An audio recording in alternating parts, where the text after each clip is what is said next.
Magandang umaga, kumusta po? Narito po ulit ang update natin para sa lagay ng ating panahon. Ngayong umaga po ng March 5, 2025. Sa ngayon po ay easterlies pa rin ang dominanteng hangin na umiihip sa malaking bahagi ng ating bansa, habang ang hanging amihan ngayon po ay unti-unti na bumababa at nasa may Batanes na po. May shoreline ngayon na nasa northeast rin ng Batanes. Bababa po ang mga yan sa susunod na mga oras.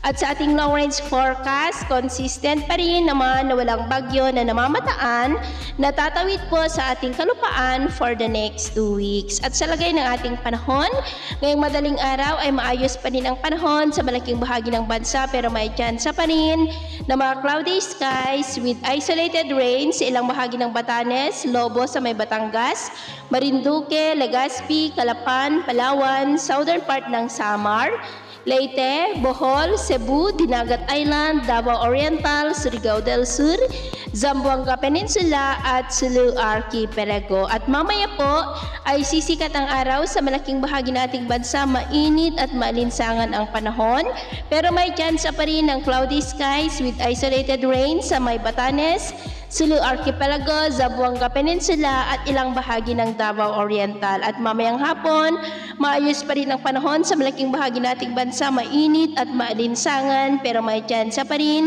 ng cloudy skies with isolated rain sa malaking bahagi ng Mindanao, Aklan, Mindoro Provinces, Palawan, La Union, Cordillera at ilang bahagi ng silangan ng Cagayan at extreme northern Luzon.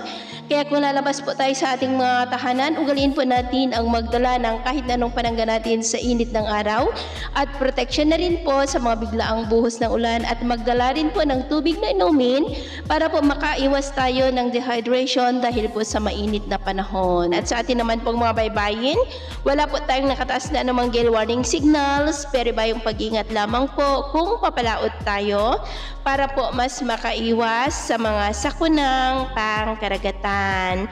So yun po ang latest update natin sa araw na ito. At ako pumuli si James na nagsasabing sa kahit na pagsubok po na darating sa ating buhay, huwag po tayong mawawalan ng pag-asa. Thank you and God bless!